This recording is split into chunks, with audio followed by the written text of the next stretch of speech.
Why is it so hard sometimes to move on when you know deep down in your heart that it's something that you got to do? And yet you find yourself staying even longer than you anticipated, longer than you really feel like you should. Maybe you're that person today.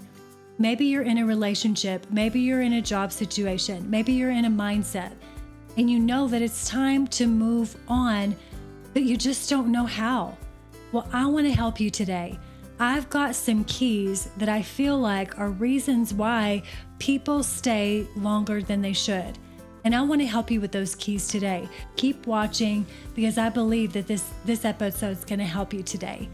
My name's Trisha Warren, and I'm the host of the Hope Beyond the Hurt podcast, and I want to welcome you back for those of you who have continued to watch. And if this is your first time, or maybe you've never subscribed, I would love for you to go ahead and subscribe to this channel. It means so much to me, and not just to me, but to also my family and to all of those who are in this family, this Hope Beyond the Hurt podcast family, because we are reaching so many people and we are endeavoring to reach people with hope that don't feel like they have it anymore.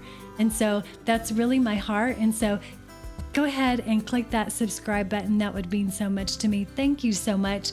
And let's jump right back in to this material today, because I know it's a deal. I know it was a deal for me, because I really struggled in knowing in a relationship, a marriage relationship, whether or not it was time to move on. And so let me be really honest with you. When you stay too long, you begin to lose yourself. You begin to lose your self-worth. You begin to lose your respect for yourself. You become resentful. You become hard-hearted. You become bitter. You become disconnected. So really, sometimes moving on is really what you have to do, because otherwise you lose who you are. And so staying is not always you're just doing the right thing, you're doing what it takes. Sometimes you're just being hard-headed. And so you need to see and really ask God to help you with clarity and to know really what to do in those types of situations. And what I really want to encourage you with today is, if you're in an abusive relationship, you're in a dating relationship, you are in a marriage situation, and there is physical abuse, there's sexual abuse, there's mental abuse where they beat you down. Those are situations where there's no question in your mind.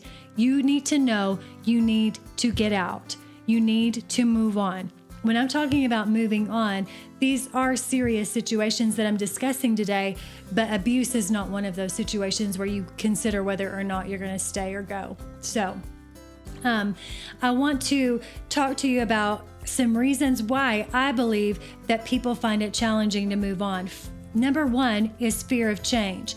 And so you may know in your heart that it's time to move on, but there's all of these variables that come into play. So maybe it's a new job, a new home, a new city, a new routine. Your children will have to be moved with you, or there's financial instability that you're concerned about, or your financial stability. So all of these things, it's a risk. There's a risk moving forward, moving on. And so, but there's reasons why that and we're going to discuss that in just a minute, red flags to let you know emotionally how you can tell if it's time to move on. But don't let these things that we're discussing be reasons why you don't move on if you know in your heart that you should. And God will help you to determine that. But number two is believing things will get better. So most of us have stayed longer than we should have because it was really good at one point in time. And we think to ourselves, it's going to get better. This is just a bad season. This is a challenging time. And so I just need to fight through. And I do believe in that. I do believe I don't make emotional decisions. I stay until I really know that I know that I need to go. And especially, and which I've written a lot about that in this book called What to Do When Your Spouse Has Had an Affair, the first 24 hours, because I believe that if I would have known some of these keys and these things that I discuss in this book, I wouldn't have stayed for as long as I did, because I lost so much respect for myself. And again, like being in a marriage where you're just having some challenges with your spouse is totally different than your spouse is cheating. And so I want to make that very clear, because you don't just up and leave somebody because you're just tired of them, or you're having a rough season, or your marriage is dry. There's people out there to help you in that kind of situation. There's marriage counselors. There's people that will encourage you. And know today that I'm not encouraging you just to throw in the towel over any little thing. But I'm sharing my experience with a person who was no longer interested in me. He was not interested in our marriage. He did not want to be with me. And he made that very clear. I believe that if somebody is really endeavoring to make corrections when they've made a wrong mistake, that's very obvious. You can tell when somebody is trying to right their wrong. And so I guess I held on to the hope that it would get better, that he would see the error of his ways and he would come running back, that I clung on to that relationship with all that I had, but he didn't want that. And so this is why I'm going to encourage you with this. If you've been in a situation where your spouse cheated, I really want you to consider these things. Because if I would have done these things, I believe that I honestly would have had different results. So what I tell you in the book, and I encourage you to get this if you're facing, or if you know somebody who's facing this kind of challenge. So this is how you present it whenever you've been confronted and you know that your spouse has cheated. You know for sure that they have something on the side. This is how I would suggest, having been through this. Now, I didn't do these things, and I so much regret allowing this to continue on in my home and not making him get out, because it creates such lack of peace, turmoil, distress, strain on your heart, on your mind, on every aspect of your life. Don't do that to yourself. So this is what I encourage you to do. Determine, number one, to be businesslike in your approach. You are not emotional with this person. When you find out that they've had an affair, you sit down with them like you would an employee or in a business situation. And you tell them, this is how this is going to go. And you're not crying. You're not sad and acting sad, even though you feel all of these things on the inside. Again, this is how I would encourage you to do it. You sit them down and you say, okay, this is how you want it. So be my guest. You need to go ahead and move on. You need to move out. You need to tell them they need to get their stuff and get out, or you can get it for them. You're going to tell them, you want to be free? Go ahead, be free. Don't even act like it hurt your feelings, because they need to know how serious you are about this. Go ahead, let them go, get their stuff, get them out. They'll be relieved. I'm telling you, my spouse thanked me. So you want to tell them, get their stuff, get out, but be very, very businesslike. You're not crying, oh, please stay. Oh my gosh. No, none of that. Number three, you meet with your attorney. So third, you're going to sit down with your attorney, find out what you need to do, because you do not want your finances and your everything drained because you're naive thinking that things are going to get better. Okay? Like, don't do that to yourself. Go ahead, get things set up so that they let them have their paycheck. You have your paycheck, especially if you have a shared bank account. Get things set up so that you're taken care of, and your children, if you have some, because you want to let them know you're not going to be able to have your cake and eat it too. This is what you want. You don't want me anymore. Then you need to get gone. And then go ahead, meet with your attorney, then change the locks. You need to change the locks on the house. They can't come and go as they please. And again, after you've talked to the attorney, you'll know exactly what to do. And I would encourage you to do that right away. And then lastly, if you have children, set aside time, schedule time for them to see them. You're not trying to keep anything from them. You're not trying to keep the kids from them. No, you want to make sure that you're doing everything ethically and by the book so that nothing can be said of you. But you have to guard your heart. That's what the word says. You have to guard your heart with all diligence, for out of it flows the issues of life. So that's how I would deal with the marriage situation. Please don't continue to believe that things are just going to get better, because 9 times out of 10, they're not going to get better unless they snap out of it. And this will help them to snap out of it into their reality really fast. So next, if you're in a job situation, this is how you need to know that it may be time to move on. You may have been there for a really long time and you're thinking, well, this could get better. Well, it might. So you need to give it some time. But if you've been saying that to yourself for 2 or 3 or 4 or 5 years, then you need to know, okay, this is not getting better. This has progressively gotten worse. I need to be really real with myself. I may be getting promotions, but if you're very miserable, you're in a toxic situation, you find yourself so stressed and full of pressure all the time, you even come home and you take work with you, it's never like there's ever any relief. You're so miserable. Maybe it's time to move on from your workplace. Because if things if nothing does change and nothing does get better with time, then you need to know it's time to move on. And so another reason why people may not be very willing to move on, or they find it challenging, is because there's too much time that's been invested. I've been in this marriage for 20 years, but they've cheated. I've been in this marriage relationship, but all of a sudden now they're drinking all the time and their personality is changing. Guys, you got to get aggressive with these things. You have to draw boundaries for yourself. You have to know where the lines cannot be crossed.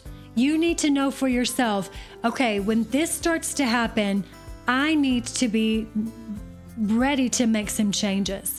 Especially in a job situation, when things begin to decline, no matter how long you've stayed there, I understand. You have your blood, sweat, and your tears invested. You may have been there since the beginning of the company, and you may feel like there's no way I can back away from this. Well, really, is it worth you risking your heart, your mind, who you are, risking it all for this job that you've been there for however long, even if it's been a long period of time? You really have to evaluate and ask yourself some really serious questions. Maybe once you felt called there, you felt like God told you to go there. You felt like God told you to move there. You felt like you were supposed to be there. So it's hard for you to wonder why, God doesn't change his mind. No, he doesn't. But people change. So if people change and they become very toxic and very harmful to you personally, then you have to reevaluate. Because God doesn't change his mind, but then again, he doesn't want you to be in a situation where you're being mishandled and mistreated or even hurt and things of that nature. So you really have to ask yourself really serious questions, because staying past your season doesn't honor the past and all that you gave to it. It diminishes it. And so you need to know when it's time to move on. And that represents growth. It represents you saying, okay, God, I trust you. I believe that you've shown me some things that I needed to see. And so I'm going to believe that you show me what my next steps are. And so the last one is fear of the unknown. You stay in a situation because what is familiar seems more safe to you than stepping out and moving on to something that you don't know what's going to happen. That's fear of the unknown. And you don't want to live like that. The word says in 2 Timothy 1:7 that God hasn't given you a spirit of fear, but he's given you a spirit of power and love and a sound mind. And you also need to trust that you hear the voice of the Good Shepherd. And I would suggest that you confess that over yourself on a daily basis. God, I hear your voice. I know your voice. And I think sometimes we begin to distrust the voice on the inside of us because we do question whether or not did we hear God back then? Did I really hear him when he said to marry that person? Did I really hear him when he told me to work there? And then now I'm in this situation and I'm unsure that I even heard him before. Well, Maybe you were in a season at that point in time where you were immature. You didn't know him like you do now. Or maybe you thought that you heard him and you wanted it to be so much so that you made it happen yourself. You have to just really humble yourself and say, God, okay, somewhere along the line, I missed it, because you don't miss it. And so now, if this situation is not good and it's a really unhealthy one, I just need to know what you need me to do now. I'm not looking back. There's nothing that I can do to change what happened in the past, but I need to know what you would have me to do today. And you can't not move forward into the future because you're afraid of what's out there. You don't know what to expect. And so don't be afraid to step out into the unknown. Familiar doesn't always mean healthy. Familiar doesn't always mean safe. You don't stay somewhere just because it's what you've always known. You have to believe that God has something bigger and better for you, and it's going to stretch you and move you into the great calling that He has for your life. You don't want to stay small because you're unwilling to step into all that God has for you. And that may be uncomfortable, and it may stretch you, and it may make you just really have to trust Him with every single step that you take. But that's why it says His word is a lamp unto your feet and a light unto your path. He leads you step by step. And so step into that in faith. So as we close today, I want to share with you some red flags emotionally that may be a telltale that it's time for you to move on. Emotions help us to locate ourselves. We're not to be moved by our emotions.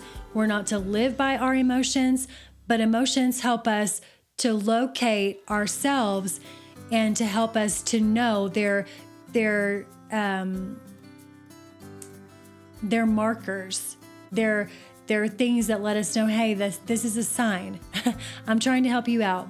Something is wrong. Like, I need to do something different. So these are some red flags emotionally that will help you to know maybe if it's time to move on. So if there's chronic dread, a steady heaviness when you think about staying, when there's loss of joy, not just in the situation, but it spills into every area of your life. There's constant confusion. There's mental fog, second guessing yourself, lack of clarity. Maybe you question yourself all the time. Maybe in a job situation, maybe even you're dealing with a toxic situation where you're being gaslit and you question, like, am I crazy? Did this really happen? Those types of situations, that's a red flag. Lingering resentment. There's irritation, bitterness, unforgiveness, resentment. It doesn't lift. It's always there because you've constantly got other situations that pile on top of the ones that you're currently dealing with. Emotional numbness. You're disengaged. You're just endeavoring to survive. There's a loss of peace. The Holy Spirit always leads us by His peace. And so you need to know that that's always a sign, kind of a red flag. Shrinking instead of growing, which you feel like you have to suppress your voice. You find yourself timid, stepping back. In meetings, you won't say anything because you found that you are embarrassed. Every time that you do, you're just thrown out there to the wolves. You're persistent. You've got persistent fatigue. You're tired all the time, and you're like, why am I tired? There's fear of staying. The fear of staying outweighs the fear of leaving. There's relief when you imagine not being there anymore, letting go of all of that. There's depression and especially suicidal thoughts. Like, if you're thinking about taking your own life, that is the biggest red flag that there is. It is time to move on. When you are so miserable and tormented in your thoughts that you're done, come on, you've got to see that that's the enemy trying to take you out with a situation that you can change. You've got to see through that because there is hope beyond this situation, and you can find that today. So please do not lose hope. If you're in a situation right now where you're feeling all of these things, these are red flags showing you gotta make a change. So don't let fear of the unknown, fear of change, hoping things will get better. Don't let all of these things keep you from what you know inevitably is the decision that you've got to make. And again, I'm not making light of marriage. I'm not making light of relationships. You don't just throw in the towel when things get tough, but this is beyond that. What I'm talking about today is way beyond just, it's emotional and physical, all kinds of toxicity and things where you know, I've got to get out of this environment. It's really hurting me at this point. I'm not helping anybody. Nobody is really being helped by me, so I need to move on. So I hope this has encouraged you today. I know it's a pretty deep subject, but sometimes you gotta do deep stuff. You gotta talk about deep things, because these things don't just go away without you actually doing something about it. So be encouraged, know how much God loves you, and listen, continue to watch these messages. Subscribe to this channel so that you can be informed every single time we launch a new video, which is on a weekly basis. If you've not already purchased my book, which is the first 24 hours, what to do when your spouse has had an affair, especially if you're dealing with this type of a situation, I would encourage you to get this book because it's going to help you. I read some of the excerpts from this book today, and I just want you to know there is hope. Even if you want restoration, there's opportunities for restoration in your marriage, but you got to do it a certain way. You can't think that being clingy and holding on to them is going to make them want to stay, because it's not. Believe me, been there, done that. And so I love you guys. You can buy this book through Amazon, you can actually buy the ebook through Google Play and through iTunes, and we can get the book also through Audible. So I hope this message has encouraged you today. Continue watching, listening to these materials, and again, I want you to know there is hope beyond the hurt. So don't lose hope today.